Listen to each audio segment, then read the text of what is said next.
بسم الله الرحمن الرحيم maanta oo maalin isniin ah oo ay tahay bisha afraad lixdeedii waxaan bulshada Soomaaliyeed iyo gaar ahaan reer Puntland halka ugu soo jeedin doona fariin aan rajaynayno inay joogto noqoto bil walba maalinta isniinta u horeysa bishaas runtii barnaamijkan waxaan rajaynaynaa inuu noqdo barnaamij joogto ah oo ku soo kordha geedi socodka dawlad dhiska Puntland oo aan rajaynayno in ay maalin ka sii dambayso isu soo dhawaadaan maamulka dawladda iyo shacabka mas'uulka uu dawladdu u tahay si ay ula wadaagaan fariimaha ku aadan isbedelada dhacaya iyo waxqabadka ama dhaliilaha markaa jira si ay uga helaan war sugan oo xaqiiqo ku salaysan oo ka soo baxay madaxda dawladda iyo madaxtooyada sidaan ognahay isbedel weyn ayaa wuxuu ku jiraa guud ahaan bulshada adduunka oo dhinaca horumarka warbaahinta iyo sida ay qof walba uu gaar u rabo in uu macluumaadka isaga oo si toos u helo oo laga guurayo hababkii hore ee bulshooyinka u noolaan jireen iyadoo taa laga amba qaadayo dawladda Puntland waxay astaysay bil walba maalinta isniinta ugu horeysa in ay dadweynaha la hadasho si ay ugu soo bandhigto aaraada iyo afkaarta markaas dawladda ay u baahan tahay inay dadka u gudbiso iyo macluumaadka saxda ah ay rabto bulshadeeda inay la wadaagto iyadoo oo ay ula gol leedahay dhismaha dawladnimo iyo geedi socodka dhismaha bulsho oo aan rabno inay ku saleysnaadaan xaqiiqo dhab ah oo u adeegaysa horumarka mustaqbalka dadkan ay tiigsanayaan intaan u gudagelin fariinta hadalkayga waxaan rabaa inaan marka ugu horeysa halka uga tacsiyeeyo geeridii ku timid Allah u naxariistay ambassador Maxamed Cumar Jaamac Dhigic oo runtii ahaa nin muddo dheer u soo shaqeeyay dalka Soomaaliya xilal badan ka soo qabtay wasiir ahaa muddo dheer danjiraha Soomaaliya u fadhiya Brussels ahaan jiray wasaaradda kala duwan ka soo shaqeeyay sidoo kale tana burburkii kadib aasaaskii bulshada reer Puntland qayb weyn ku lahaa oo ahaa madaxdii iyo aqoon-yahankii yimid gobolada Puntland oo dhismaheeda qayb weyn ka qaatay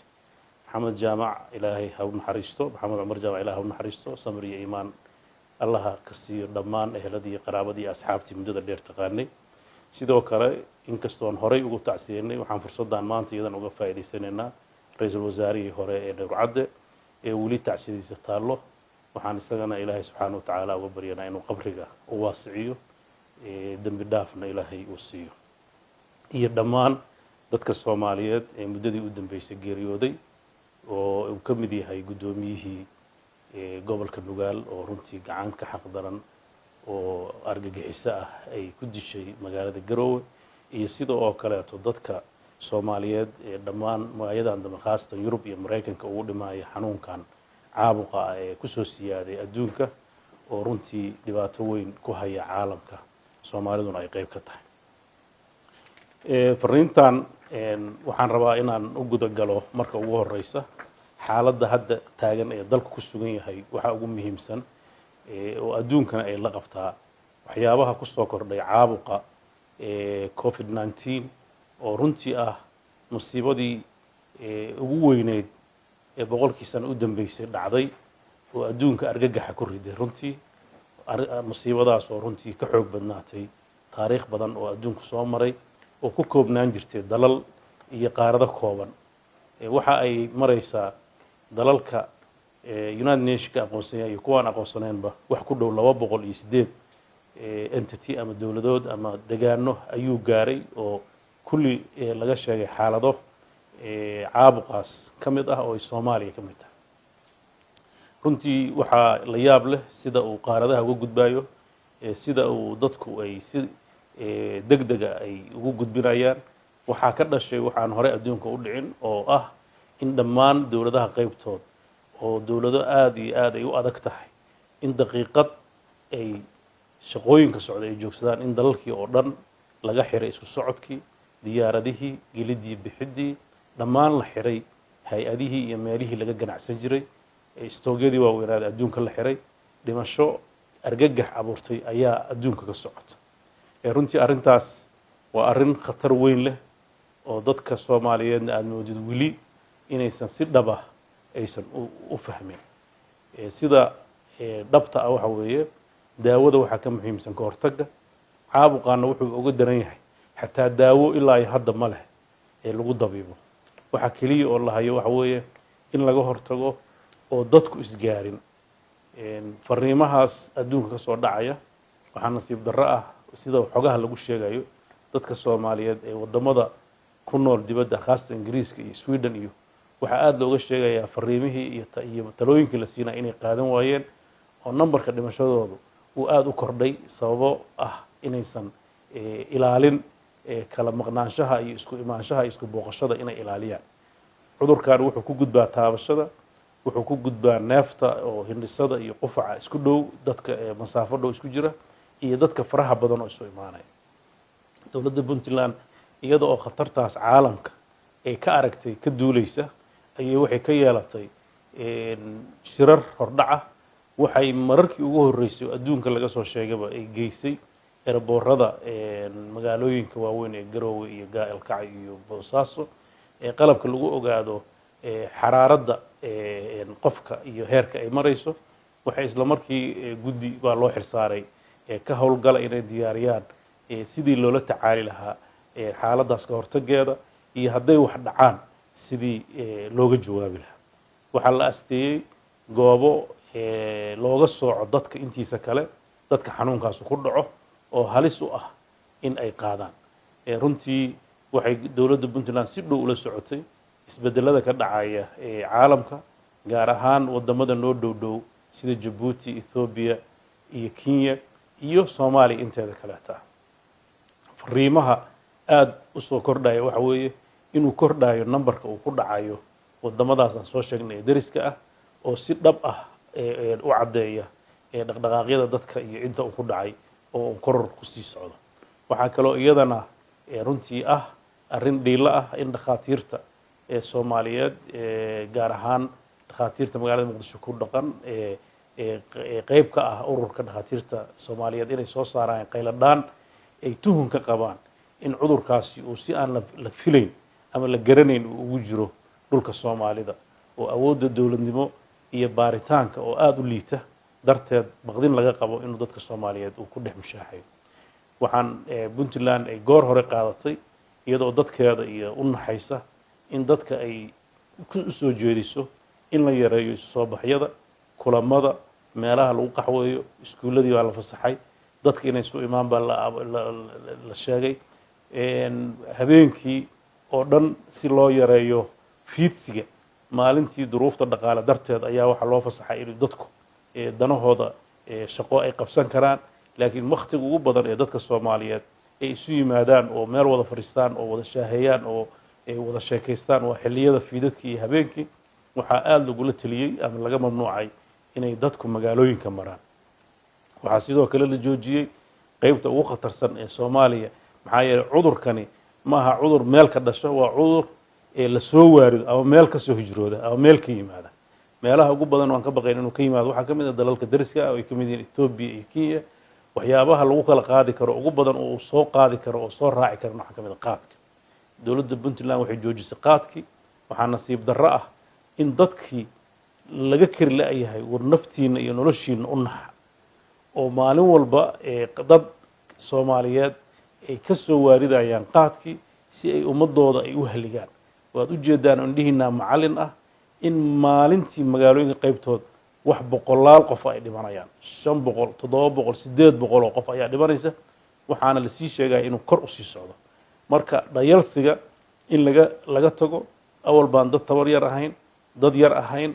dadkeenu haddii intii magaalooyinka joogay uu ku dhaco dabargoro waa dhacay marka waxaan aad ugu boorinaynaa shacabka Soomaaliyeed inaysan dhayalsan dadka mas'uuliyiinta ana sifaadkaas iyaga ay ugu horeeyaan oo laga arko waxaa aad loo dhayalsanayaa oo runtii fariinta ugu muhiimsan halka aan u dirayaa waa ciidamada Puntland oo dhaliil badan ay ka jirto ama inay la dagaalamin qaadka ama iyaga naftirkooda in lagu soo sheegayo dowladda Puntland guddiga waxa ay u xilsaartay inay dabagal samayso dadkii ay ku cadaato mas'uuliyiina inay sahleen ama iyaguba isticmaalayaan ama ay fududaynayaan ama aysan wax ka qabanin dowladdu tallaabo ayay ka qaadi doontaa ee aanan runtii degdeg ah maadaama dadkii mas-uuliyadda wada iyagu ay dayacayaan mas-uuliyaddooda runtii arrintaas waxay u baahan tahay in si dhaba loola socdo oo la ego baaq ayaan u dirnay caalamka inna laga caawiyo khatartaas hadday noo timaado ilaa iyo hadda mucaawino la tilmaami karo oo aan helnay ma jirto marbaa 15 kartoon oo kooban waxaa naga soo gaaray mucaawino China ay Soomaaliya ugu deeqday oo timid xamar ilaa iyo hadda wax kale oo aan soo gaaray male inkastoo aan filayno in dalal badan ay soo caawin doonaan ama ay imaan doonto alaab rajadaas weli kama aan quusan qayladaan ayaa meelo badan u dirnay ilaa iyo hadda qalabka lagu baaro ma yaala Soomaaliya oo dhan awoodda ilaahay naguma keenay hadduu dilaaco aan u xakameyn karno way kooban tahay xarumaha karatiinkeena qalabka yaala waa ay kooban yihiin waxyaabaha ugu muhiimsan oo ah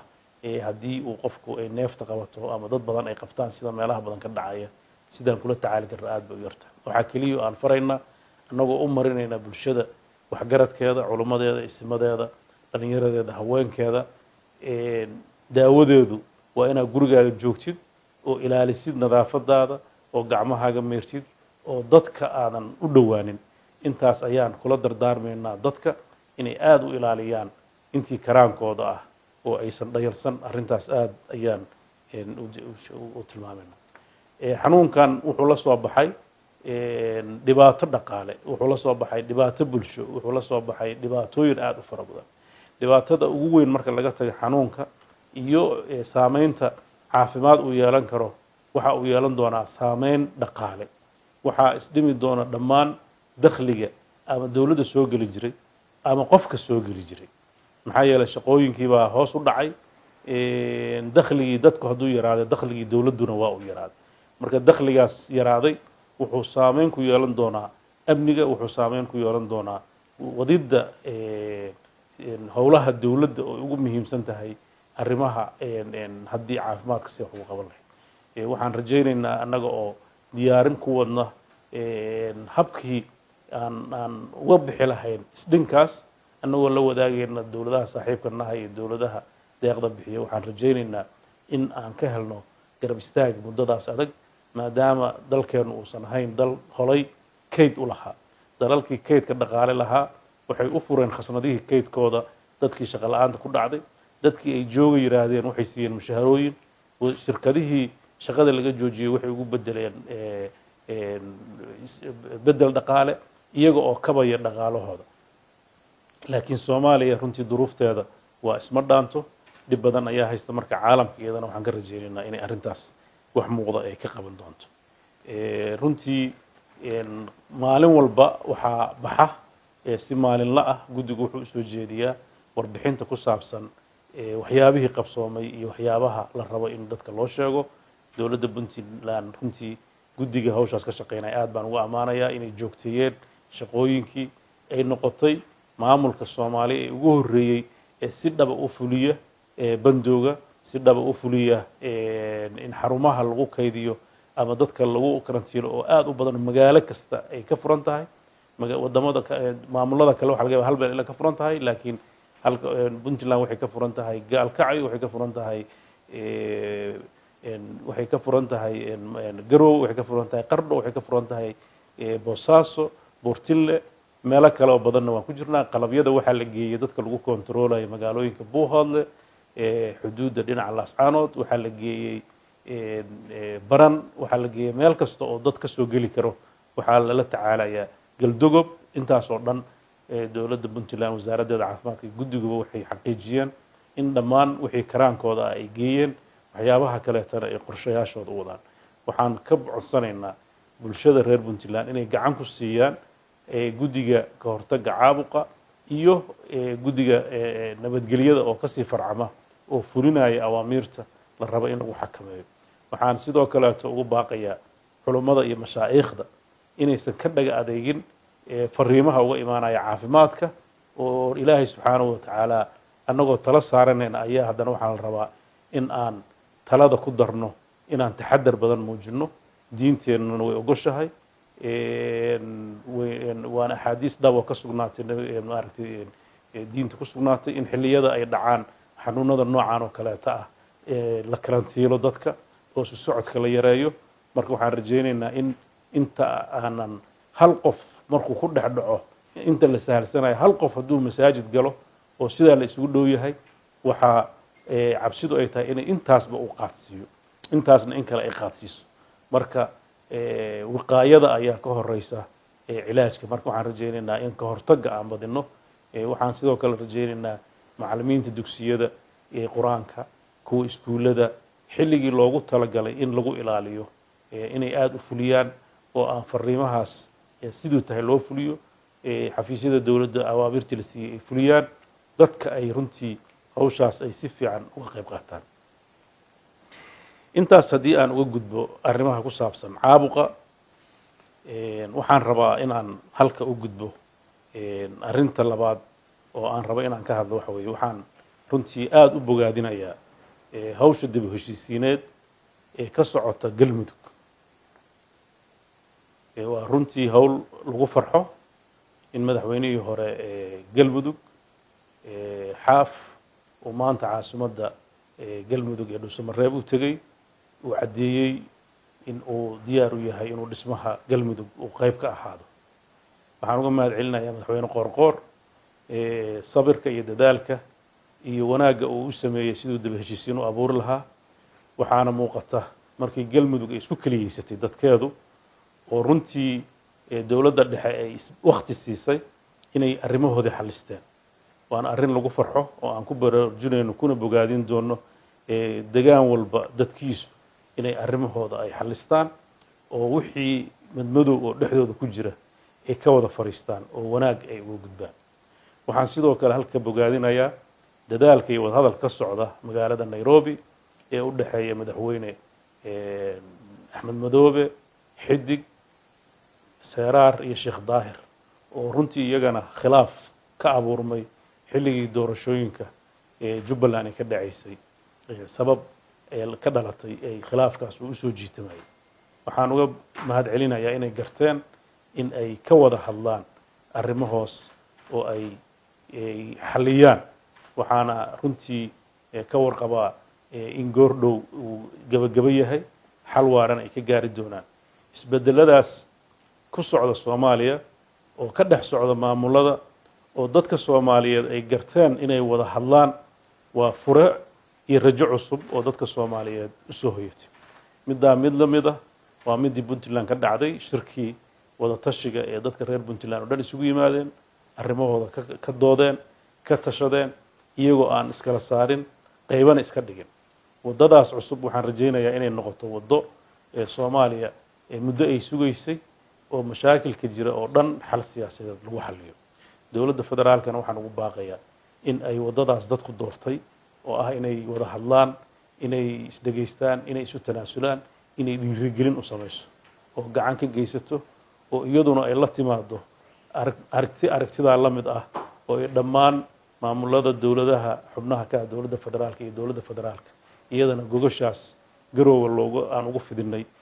inay iyaduna ay galaan oo lagu wada heshiiyo oo dalka meel uu wada jeesto maadaama adduunkii khatar uu ku jiro oo aan la saadaalin karin inta uu socon doono caabuqa. waxaan dhiirigelinaynaa in arrimaha khilaafka siyaasadeed ee dhammaan geyga Soomaaliyeed ka jira wada hadal iyo wanaag lagu dhameeyo.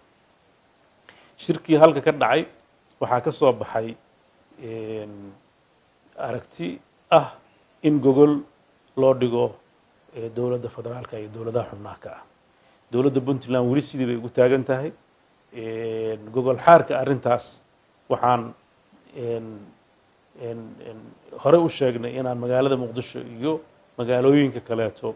maamuladaas caasimadaha oo aan muuqan doono. arrintaas waxaan rabaa inaan dadka Soomaaliyeed aan u sheego inay weli sideedii ay tahay. dowladda madaxweyne maxamed cabdullaahi farmaajo aan u gudbiyey inaan diyaar u ahay waqtiga aan diyaar aan ahay. dabcan weli jawaabtu dhinacooda ayay ka xaniban tahay. waana filayaa duruufahan hadda caabuqa iyo waxyaabo la mida inay saameyn ay ku leeyihiin laakiin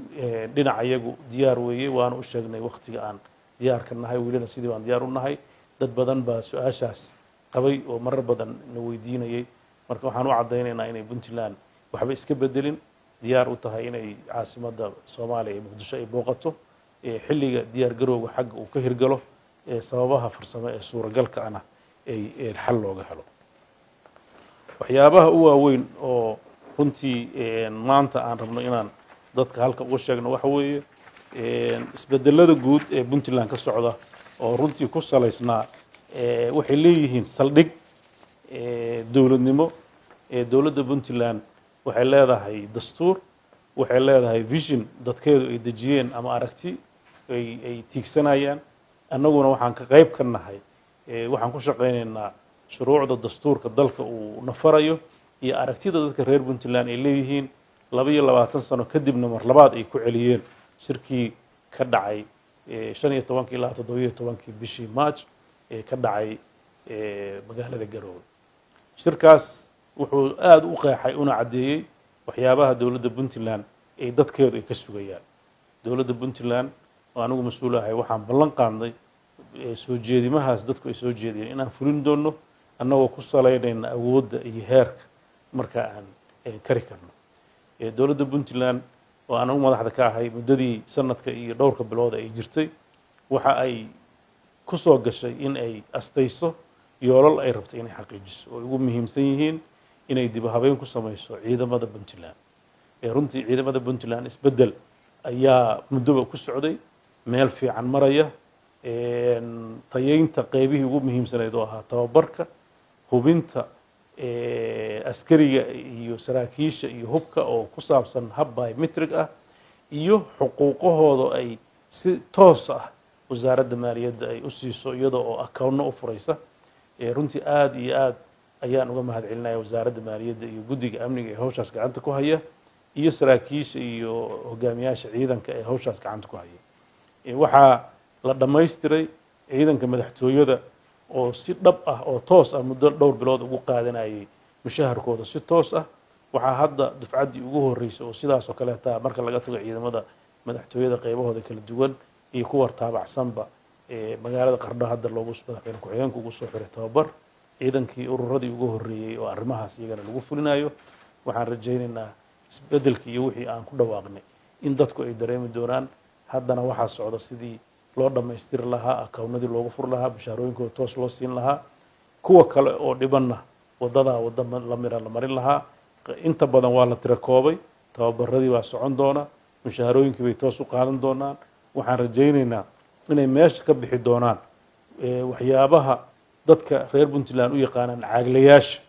oo inta badan ciidamada culays ku haya oo mushaharooyinkoodii ay dhacdo in aysan gaarin ama tira badan oo mushahar ah oo bixi jirtay iyo tayo aan meesha jirin waxaan rajaynaynaa hadda kadib mas'uuliyaddu inay qof noqoto qof walbana gaar loogu xisaabtami doono hawshaas muddadii lagu jiray runtii guulo waaweyn baa laga gaaray iyo diilo badanna wayna sii siinaysaa waxaan rajaynaynaa inay sii socoto muddo aan fogeyna ciidamadu arrintooda soo xiran doonaan soo dhammaan doonaan waxaa sidoo kaleeto iyada barbar socota ciidanka daraawiishta ciidamada booliiska oo runtii iyagana isbedel iyo tababar muddo lagu soo waday waxaa markii ugu horeysay aan qaadnay tallaabo ah in taliyaasha qaybaha oo sida caadada ahaan jirtay qayb walba nin deegaankeeda laga xuli jiray iyadoo duruufo jiray oo markaa la xeerinayay in ay markaan dawladdan bilowday in taliyaasha qaybaha iyo askartu aysan noqon wax deegaan gaara leh meesha hadba shaqo looga baahdo in loo diro waxaa la kala bedelay deegaan ahaan gobolada Mudug iyo Nugaal iyo Karkaar waxaan rajaynaynaa deegaanada kaleetana wadadaas wadada la mid inay mari doonaan waxaan rajaynaynaa isbedeladaas inay aan qiimeyn doono wanaag iyo xumaan waxay soo kordhiyaan si aan ugu sii dhisno mustaqbalka qorshayaasheena aan wadno waan dareemi karnaa caqabaadka ka imaan karna waa si u diyaar garoobayna waxaan insha Allah rajaynaynaa dadaalada ka socda amni ee magaalada Boosaaso iyo Gaalkacyo inay miro dhali doonaan waxaan magaalada Boosaaso wadnaa hab maadaama magaalo caasimadii dhaqaalaha noqotay magaalo aad u ballaaran noqotay magaalo dad ajaaniba oo badan ay joogaan ay noqotay in magaalada loo kala jajabiyo degmooyin ama xaafado waaweyn oo afar ah oo runtii maayarka degmada Boosaaso hoos tagi doona laakiin noqon doono shaqo ahaan midba midda kale ka madax bannaan oo si toos u report garayn doonta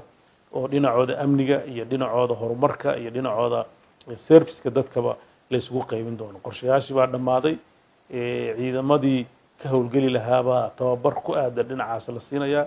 dadaaladaas waxay marayaan meel fiican. ciidamada kala duwan ee magaalada Boosaaso jooga iyo madaxda waxay wadaan dadaal aad u badan oo aan rajaynayno inay horumar laga gaaro. waxaan aad uga digaynaa dadka caadaystay falalka aan fiicnayn iyo gacansiinta ururada argagixisada ah. dowladda Puntland ciddii ay ku caddaato in ay xiriir la leedahay ururadaas ama macaamil la leedahay waxay ula dhaqmaysaa sida ururadaas argagixisada oo kaleeto. waxaan ugu baaqaynaa dadka in isku dhacyada ka yimaada reeraha khaasatan dhulalka in laga waantoobo. waxaan aad u rajaynaynaa in isbeddelka maxkamadaha oo muddo soo socday iyaduna ay dhaqan geli doonto. aan aad ula socon doono cadaaladda iyo sida ay hore ugu socoto. magaalada Gaalkacyo waxaan rajaynaynaa dhowaan in isbeddel dhinaca amniga ah laga samayn doono. taliyaha cusub ee qaybta iyo marka uu tago iyo ciidamo dheeri ah oo halkaas loo diri doono waxaan rajaynaynaa inay xasilin doonaan magaalada amnigeeda, kala dambeynteedana soo celin doonaan. waxaan ka codsanaynaa bulshada reer Gaalkacyood inay gacan ku siiyaan taliyaha cusub iyo ciidamada sugi doona amnigooda oo ay la shaqeeyaan. sidoo kaleeto magaalada Garowe waxaa ka socda isbeddel amni oo xoog leh. waxaa socda baaritaano xoog leh. waxaa lagu daba jiraa shabakadii ka dambeysay dilkii marxuumka gudoomiyihii gobolka. runtii baaritaankaas ma raba inaan ka hor dhaco. hay-adaha ku shaqo leh ayaa ka hadli doona, laakiin waxaan u sheegayaa bulshada inuu meel fiican marayo, waxyaabo badan oo lagu farxana gacanta lagu hayo. waxaan bulshada reer Puntland ka codsanaynaa inay laamaha amniga gacan siiyaan, in ay dowladooda ku kalsoonaadaan, in wararka warxumo tashiilka ah ee waayadan dambe ku batay baraha bulshada iyo dadka cadowga ah Puntland aan loo qaban horumarka Puntland. waxaan rajaynaynaa inay hubsadaan wararka saxda ah ee Puntland meelaha muhiimka ah, idaacadaha iyo telefishinada sharciga haysta ee la yaqaan ee lagula xisaabtami karo waxa ay sheegaan inay ka qaataan macluumaadka. waxaa jira website-yo iyo pages badan oo magacyo iskala baxbaxay oo magaca Puntland wax iska daba raaciyay oo aan sax ahayn. waxaa la rabaa inay kala gartaan dadku, kaliya ay ka qaataan hay-adaha warbaahinta ee la yaqaan. hadhow haddii ay khalad galaan lala xisaabtami karo oo iska ilaalinaya khaladka, inay wararka saxda ah ka qaataan. waxaan aad ugu rajo weynahay wararku inay ku noqdaan warar sugan ay faafin doonaan, inay ka qayb qaataan waxaan amniga. waxaan runtii hay-adaha warbaahinta ee Puntland ee rasmiga u shaqeeya uga mahadcelinaynaa dowrka shariifka ah ay kala qayb qaateen Puntland dhismaheeda dowladda Puntland, iyagoo ka madax bannaan hay-adaha dowladda, qayb ka qaatay arrimaha xasaasiga ee dalka, khaasatan cudurkan COVID-19 inay dadaal badan ka bixiyeen oo ay wacyigelin badan ka bixiyeen oo si joogta ay u tabiyaan dhacdooyinka iyo warbixinaha ka soo baxaya guddiga arrintaas xisaabsan. waxaan uga mahadcelinaynaa dadka reer Puntland arrintaas sida ay xoogga u saareen. waxaan rajaynaynaa isbedeladaas ku socda dhinaca ciidanka, dhinaca maaraynta maaliyadda, intaasoo dhan waxaan aad ugu rajo weynahay in ay siday tahay u fulaan. waxaan sidoo kaleeto runtii dadka ku boorin doonaa iyo hay-adaha dowladda inuu isdhin ku yimid dakhligii dowladda sababaha xanuunkan ula yimid. waxaa la rabaa in dulqaad loo muujiyo. marxalado badan waxaa dhici karta in hay-adaha dowladda iyo dadka dowladda serviceyadeeda waxyaaba inay iska dhimaan. arrintaas waxay u baahan tahay in lala fahmo dowladda oo dulqaad loo muujiyo. marxaladaas waa wax guud oo dunida ka jira. waxaan aad ula soconnaa cabashooyinka la xiriira cashuuro la kordhiyey haweenka ganacsada qudaarta iyo arrimaha la xiriira iyo fariimahooda ku aadan in ay dad ka qaadaan waxaan sharci ahayn. runtii fariinteenu wayna soo gaartay. hay-adda u qaabilsan madaxtooyadda arrimaha warbaahinta si joogta ayay macluumaadka dalka ka jirta ay noo soo gudbisaa. cabashadiina wayna soo gaartay. haddii ay jirto khaladna waxbaa laga qaban, haddii ay jirto kordhin annagu ma filayno canshuur la kordhiyin maan ogin laakiin canshuur aan la qaadi jirin haddii la qaado waxaan rajaynaynaa in aad nala garataan waxaan uga mahad celinayaa dadkii media la hadlay oo runtii si mas-uuliyad ula hadlay oo gabdho runtii xilkas ah oo caddeeyey inay dowladdooda garab taagan yihiin canshuurta inay bixiyaan ay diyaar u yihiin laakiin ay wax tabanayaan waxaan rajaynayaa hay-adaha khuseeya arrintaas inay la fariistaan waxa jira ay dhegaystaan ay qanciyaan annaguna dabagal ayaan ku samayn doonaa xadgudub uma ogolin dadkeenna wixii jira in laga wada hadlaa la rabaa waan rajaynayaa inay madaxtooyadu ay samayn doonto meelo fariimaha lagu soo gudbiyo waxaan mar dhow inii soo bandhigi doonaa sida aad fariimaha kusoo gaarsiin doontaan madaxtooyada si cabashooyinkiina waxna aan uga qabanno waxna aan uga jawaabno iyo su-aalaha ay khusayso bishiiba mar waxaan rajaynaynaa in dadka dareenkooda aan usoo dhowaano waxqabadka waxa aan qaban karno un baan qabanaynaa awooddeena inay tahay lakin waxaan rabnaa inaan ii caddayno inaan adeegayaal idiin nahay oo aan rabno inaan shaqadiina sida ugu habboon oo ugu wanaagsan aan u fulino dabcan shirarka arrimaha federaalka ku saabsan waxba hadda ka hor dhici mayno wuxuu ku xirnaan doonaa kulamada ay yeelan doonaan madaxda dowladda federaalka iyo madaxda dowladaha xubnaha ka ah oo aan rajaynaya inay dhacdo